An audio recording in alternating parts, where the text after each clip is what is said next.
terkait pertanyaan teman-teman soal sakit dan apa itu, memang beliau pernah sakit, operasi.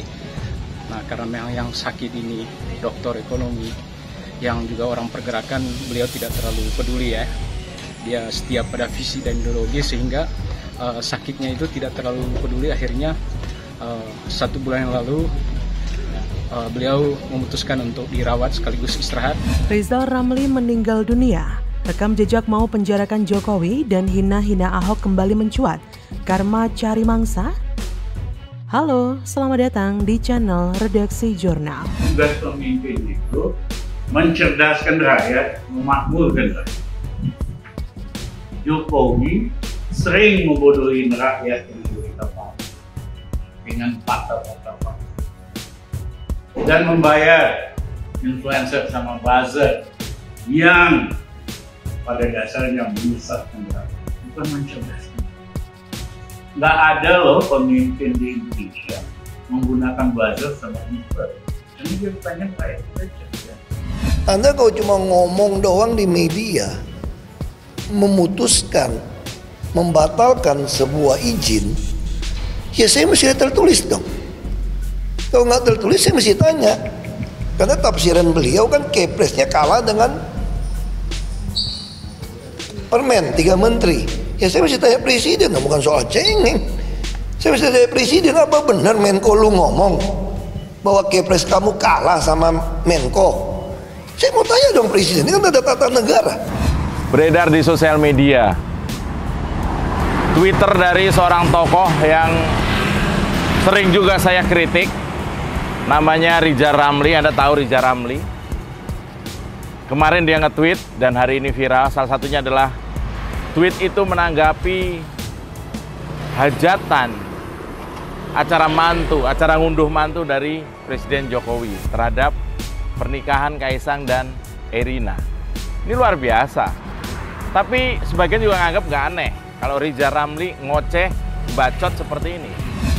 Mantan Menteri Koordinator Bidang Kemaritiman Rizal Ramli meninggal dunia Selasa malam 2 Januari 2024. Hal ini dibenarkan ekonom CNBC Indonesia Anggito Abimanyu. Menurut informasi, Rizal Ramli meninggal dunia pada pukul 19.30 WIB di Rumah Sakit Cipto Mangunkusumo. Rizal Ramli dikenal sangat kritis saat menjadi Menko Bidang Maritim dan Sumber Daya Indonesia pada 2015 hingga 2016. Ucapan yang terkenal adalah Raja Wali Ngepret atau Raja Ngepret.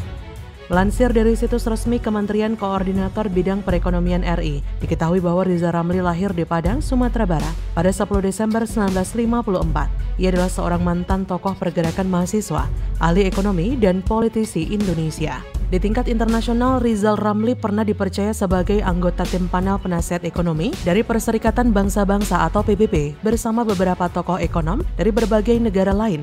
Ia juga pernah menjadi Menteri Koordinator Ekonomi, Keuangan, dan Industri pada era Presiden Abdurrahman Wahid atau Gus Dur. Saya turut berduka cita dengan meninggalnya Rizal Ramli. Semoga amal ibadah beliau diterima di sisi Allah. Tapi kita juga perlu ingat apa yang telah dilakukan oleh Rizal Ramli selama ini. Ia sering memberikan kritikan yang begitu keras kepada pemerintahan Jokowi. Ia bahkan mendesak Presiden Jokowi untuk mundur dari jabatannya dan bahkan dipenjara. Sakit hati yang berkepanjangan pada diri Rizal Ramli terhadap Jokowi sudah tidak dapat dibendung lagi. Ia dengan lantang dan terang-terangan pernah menyebut kredibilitas dan prestasi Jokowi sangat amat payah. Tak ada prestasi yang patut dibanggakan dari diri Rizal Ramli bagi Jokowi sebagai atasannya. Sehingga ini membuat Rizal Ramli kecewa plus sakit hati yang akhirnya menciptakan kebencian yang kronis kepada Jokowi. Kebencian karena sakit hati sangat jelas diperlihatkan oleh Rizal Ramli di hadapan publik. Bukan hanya kepada Jokowi, Rizal Ramli terlihat juga pernah dendam dengan Basuki Cahayapurnama atau Ahok. Ia gerah dengan sepak terjang selama ini. Memang seperti yang kita ketahui bersama, Rizal Ramli pernah membuat kisruh dengan Ahok perihal reklamasi. Rizal Ramli pada saat itu satu kubu dengan Susi Pujiastuti dibantu oleh beberapa anggota DPR. Menurutnya, reklamasi Jakarta adalah menyalahi aturan dan syarat akan kong kali kong antara Ahok dengan pengembang. Bahkan pada saat itu Rizal Ramli menyamakan Ahok dengan era Soeharto yang syarat akan korupsi.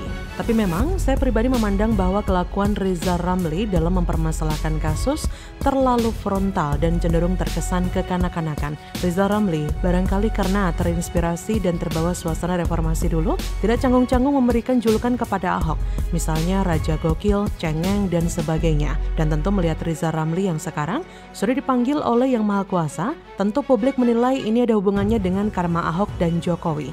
Sudah terlalu sering Riza Ramli ini diingatkan oleh publik untuk melakukan perbuatan yang menuai karma baik, tapi yang dilakukan malah sok kritis, tapi tidak paham dengan akar persoalan, malah jadi kelihatan dungunya. Tentu kita tidak bisa menyangkut pautkan meninggalnya Riza Ramli dengan karma begitu saja. Ini tentu sudah jadi takdir Yang Maha Kuasa. Kita hanya bisa mendoakan dia agar tenang dan diterima di sisi Tuhan. Dan semoga saja Ahok ataupun Jokowi bisa memaafkan kesalahan-kesalahan Riza Ramli selama ini yang telah menghina dan selalu mengkritiknya selama ini. Bagaimana menurut Anda?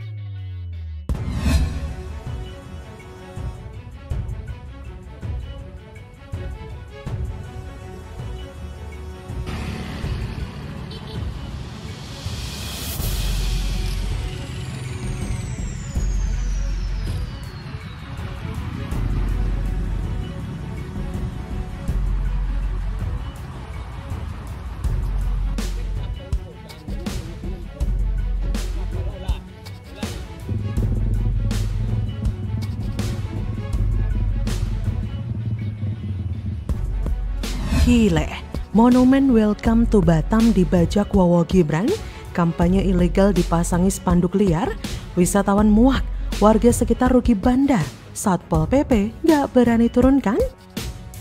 Halo, selamat datang di channel Redaksi Jurnal. Ya, mungkin dia pelanggaran dari tempat lokasi ini ya, lokasi zona yang telah ditetapkan KPU. Bahwasanya di izin di lokasi yang telah ditetapkan itu tidak memasuki area ini, makanya ini harus segera kita akan tertibkan. Kok bisa Satpol PP tidak berani copot spanduk yang melanggar itu?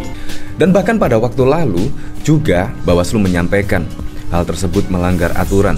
Tetapi bukannya meminta maaf lah atau apalah, tetapi di sini malah ada berita yaitu TKD klaim spanduk Prabowo Gibran di monumen Welcome to Batam sudah berizin.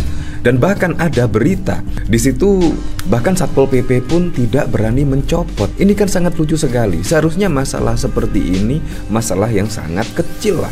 Seharusnya ya kalau melanggar aturan menurut Bawaslu ya meminta maaf dan lain sebagainya. Tetapi di sini tidak. Di sini bahkan ada berita yaitu bahkan wisatawan di sini yaitu enggan foto di monumen Welcome to Batam karena spanduk Prabowo Gibran. Dan dari sini menurut saya sudah cukup lah di sini.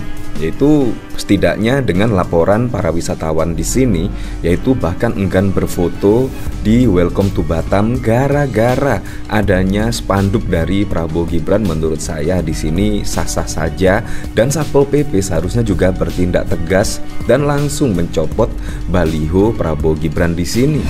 Spanduk bergambar pasangan Capres dan Cawapres nomor urut 2, Prabowo Subianto dan Gibran Rakabuming Raka di monumen Welcome to Batam di Batam, Kepulauan Riau membuat heboh. Spanduk itu dipasang di huruf O monumen tersebut. Salah seorang warga Batam, Indra, mengaku risih dengan pemasangan spanduk itu. Ia menyebut hal itu merusak estetika pada ikon tulisan Batam. Indra mengatakan pemasangan spanduk itu tidak pada tempatnya, yang membuat dirinya kurang bersimpati. Ia berharap Bawaslu dari pihak terkait menindak pemasangan spanduk itu. Sementara, beberapa wisatawan lokal dan mancanegara menjadi enggan berfoto di ikon Batam itu. Padahal biasanya monumen itu menjadi rebutan wisatawan untuk berfoto sebagai kenang-kenangan telah menjejakkan kaki di kota Batam. Hal itu bahkan membuat fotografer keliling kehilangan pendapatan. Dafrika, salah seorang fotografer keliling di kawasan Welcome to Batam, mengaku banyak wisatawan yang membatalkan foto karena adanya spanduk Wawo Gibran di landmark tersebut. Dafrika menyebut wisatawan yang membatalkan foto itu berasal dari dalam dan luar negeri. Akibatnya, penghasilannya juga menurun. Dafrika menyatakan bahwa saat ia tiba di kawasan Welcome to Batam sekitar pukul 8 pagi, baliho Capres Prabowo Gibran telah terpasang. Ia juga mengatakan jika sebelumnya spanduk serupa juga telah dipasang pada Sabtu 30 Desember. Ada parahlah emang ya tim Prabowo Gibran ini, sampai-sampai landmark Batam saja dipasangi baliho mereka. Mau menang satu putaran saja dengan cara norak begini, siapa yang mau pilih? Lagian, pemasangan baliho tersebut juga melanggar aturan. Berdasarkan Peraturan Komisi Pemilihan Umum Nomor 15 Tahun 2023 tentang kampanye pemilu, atribut kampanye seperti brosur, poster, stiker, kalender, spanduk, dan umbul-umbul dilarang diletakkan ataupun dipasang di tempat umum termasuk sarana prasarana publik dan taman.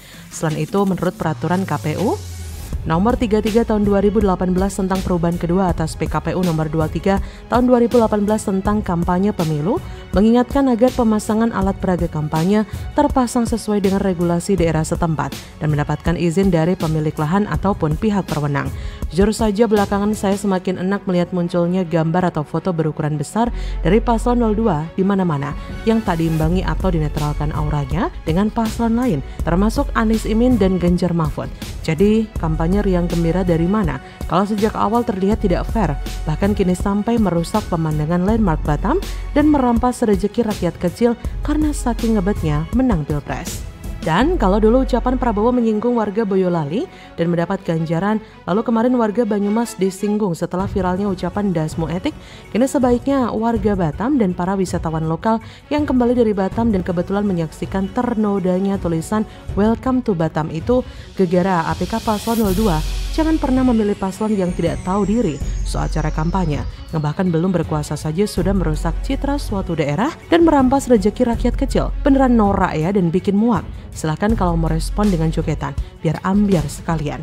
Inilah kenyataan yang kudu direspon dengan kemarahan dari penduduk Batam, juga sebagian wisatawan lokal dan mancanegara yang mendadak muak dan kudu membatalkan niatnya untuk berfoto dengan landmark tulisan Welcome to Batam karena ada spanduk kampanye Gibran di sana.